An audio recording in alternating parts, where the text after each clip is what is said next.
Salut à toutes et à tous, c'est Siwed et aujourd'hui on se retrouve pour une nouvelle vidéo sur du Yu-Gi-Oh! Précisément du Yu-Gi-Oh! Common Charity, donc le format où les communes uniquement sont autorisées. Et aujourd'hui on se retrouve pour un deck profile sur Pingouin. Donc Pingouin qui est un petit deck qui est beaucoup moins puissant on va dire que ne serait-ce que le Hamon Turbo que je vous avais déjà présenté, ou les decks méta du Common Charity, à savoir Luna Light, enfin Clair de Lune.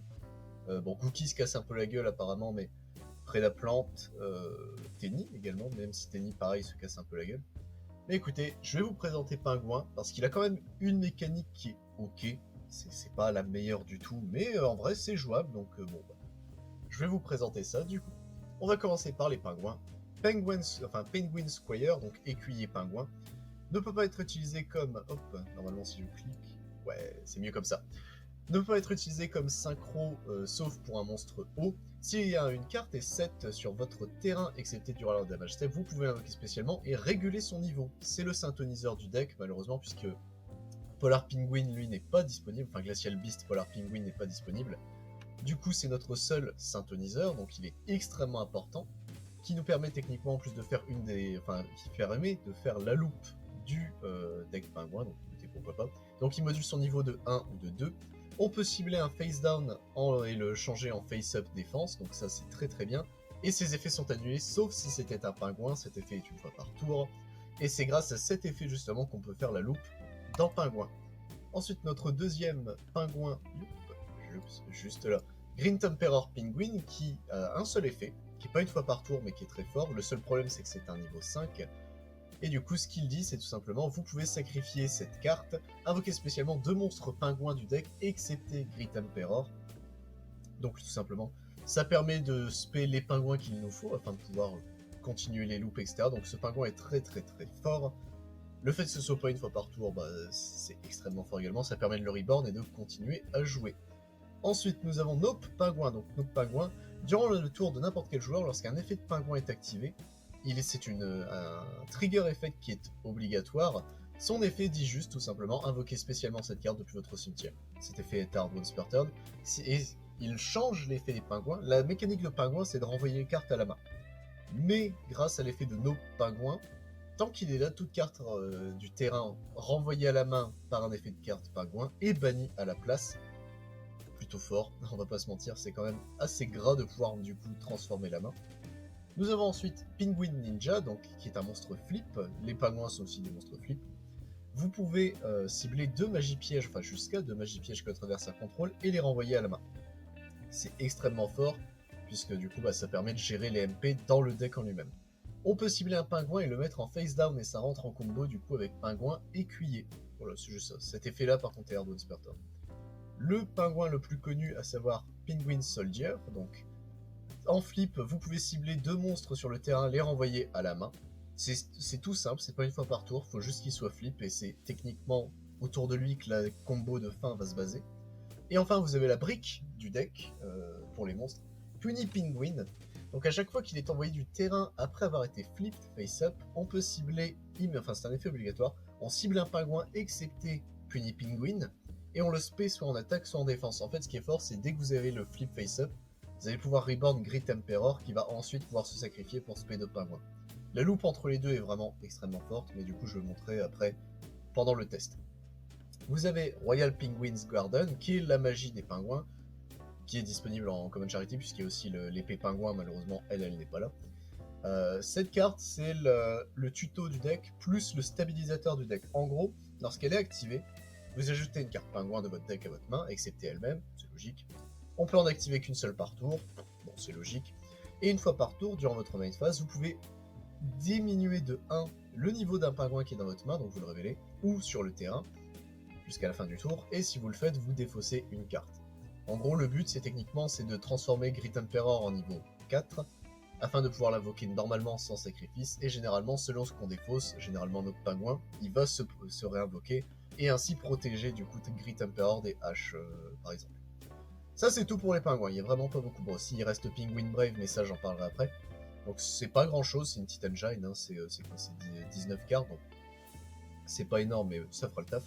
Ensuite, au niveau extender, je joue Swap Frog, qui du coup, tout simplement, juste pour son effet de défausser un monstre haut afin de s'invoquer elle-même, ça permet de faire un sacrifice en spé pour Great Emperor. Donc, c'est juste pour ça que je la joue.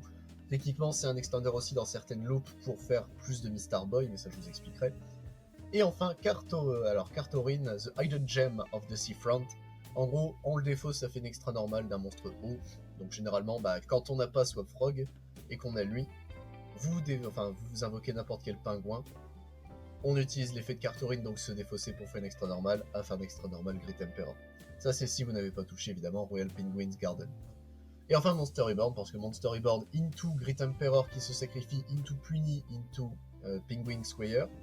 Ça fait une X6-7, donc 6 pardon, bah écoutez, LOL c'est une X6-6, donc ça permet de repartir entre guillemets, mais c'est plus compliqué que ça.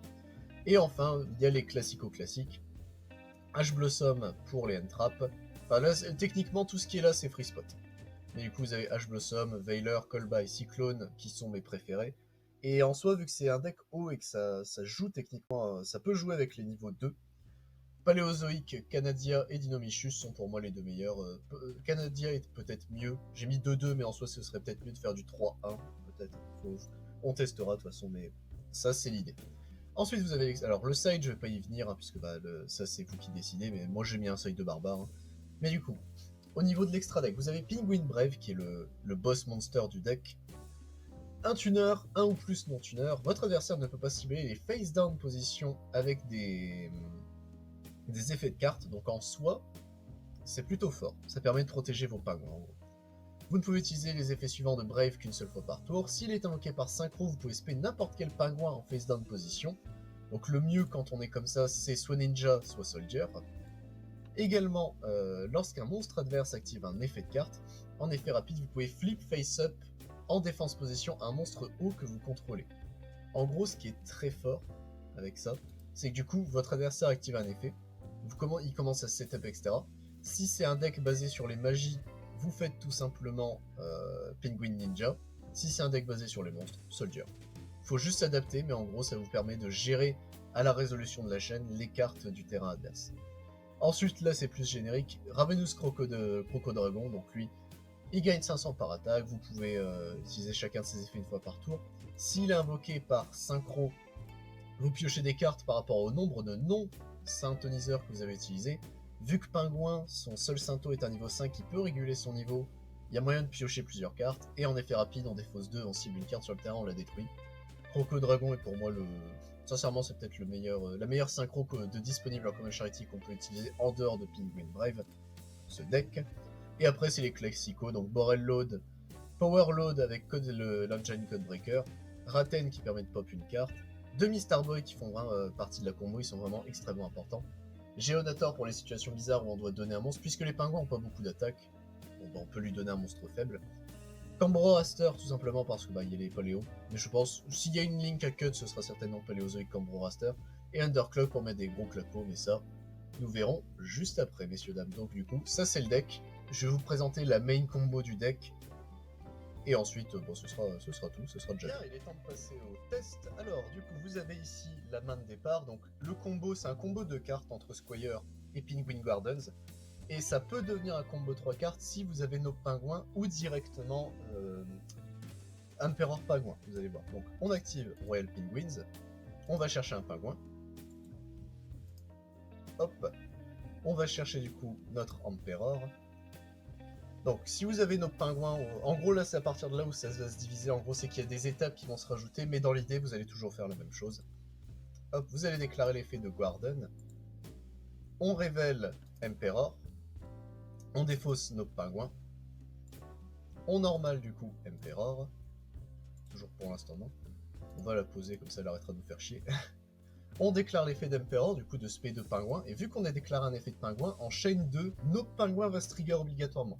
Donc votre Emperor se protège de Veiler, puisque c'est un cause de se sacrifier, et se protège de H.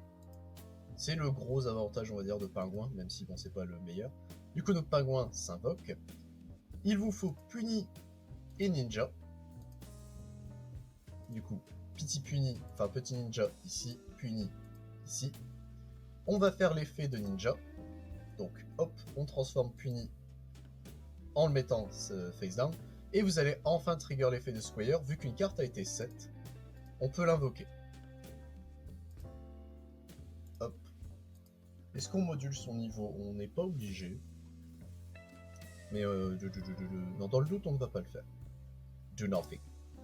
On déclare l'effet de Squire, de flip face-up Puni, et du coup, vu que Puni a été face-up, dès qu'il va quitter le terrain, il va pouvoir se réinvoquer, enfin invoquer un pingouin. Donc là, nous avons notre gratuitement. Tac, nous avons Mr. Boy. Nous avons ensuite notre synchro.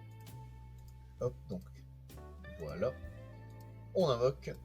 Vous avez du coup effet, donc magnifique activation pour Brave, enfin magnifique animation. Vous avez du coup Puni qui se trigger obligatoirement afin de ressusciter un pingouin. On va prendre Emperor Pingouin. Et enfin, vous avez Brave qui va se trigger. Donc on ne va pas le H, s'il vous plaît. Donc là, on invoque en face down position Soldier, qui est notre interrupt techniquement. Hop, on reborn ici Emperor. On fait effet Emperor. Là, cette fois-ci, il est soumis à H. Et du coup, on peut spé depuis le deck soit notre pingouin, comme vous désirez. Mais moi, ce que je conseille plus, c'est techniquement de vider un peu. Donc, un autre pingouin et un qui n'aide pas forcément, donc un autre soldier. Hop.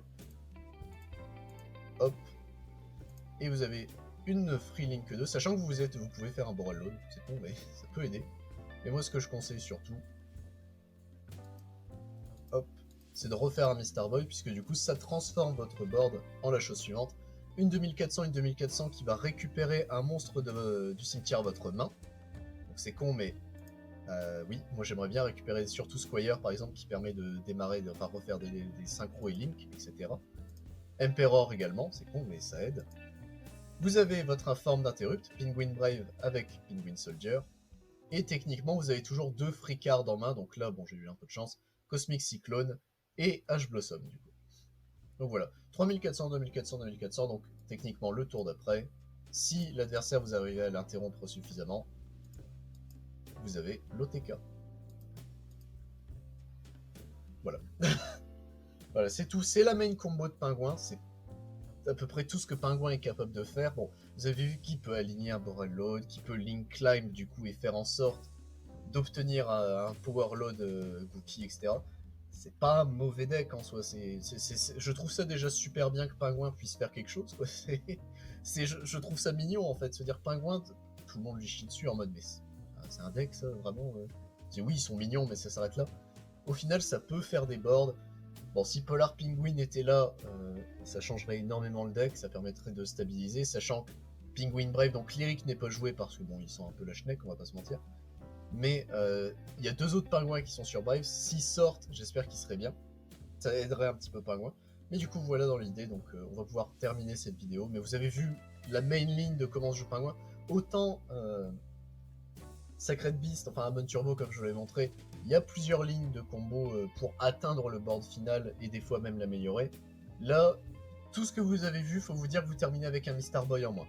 C'est basiquement ça. C'est un peu triste, mais vous finissez avec un Mr. Boy en moins. Si vous avez un 2 cartes combo ou un 3... Enfin, 2 cartes combo, il y a un Mr. Boy en main. 3 cartes combo, il y a un Mr. Boy en plus. Voilà, et voilà messieurs dames, c'est tout pour cette vidéo. Donc en soi, vous avez vu ce que peut faire Pingouin. C'est un deck fun en Common Charity, c'est pas méta du tout. Mais bon, si jamais vous vous amusez, ça peut surprendre un Pingouin à se dire, attends, merde, bah qu'est-ce qu'ils font les Pingouins exactement? L'adversaire est pas forcément habitué, donc c'est con, mais lui remonter ses ressources au moment où il se dit, ah bah je peux me setup, ça peut être fort, mais c'est pas exceptionnel non plus. Mais bon, vous avez une idée de ce que ça donne. Si jamais, pour voir ce que ça donne en live, je vais stream du coup ce jeudi le deck sur Switch, donc n'hésitez pas à passer. Je ferai des playtests avec, etc. Je ferai également des playtests concernant Amon Turbo, puisque j'avais pas pu faire de stream avec Amon Turbo, ça m'a un peu saoulé, mais bon, bah, au moins on pourra tester ça plus en détail. Et je vous donne à la prochaine, enfin je vous dis à la prochaine plutôt messieurs dames, pour un autre deck profile sur du Common Charity ou sur les vidéos sur la chaîne, hein, bien sûr. C'était Siwed, à plus tout le monde.